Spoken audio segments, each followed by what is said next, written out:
Następny przystanek Rondo Starzyńskiego.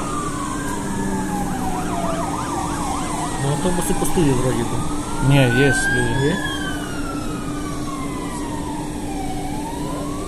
Очень много автобусов идет. А, вот. Наверное, военные едут. Военные, наверное, спецвойска на границе. Значит, война началась, может.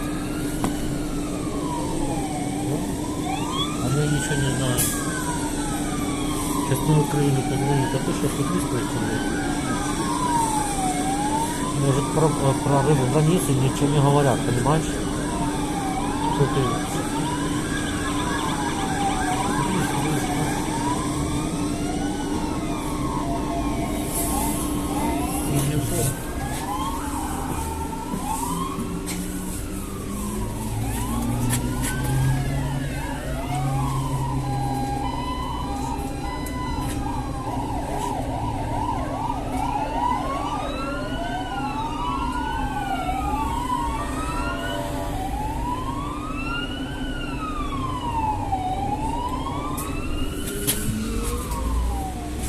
Вся поліція Варшави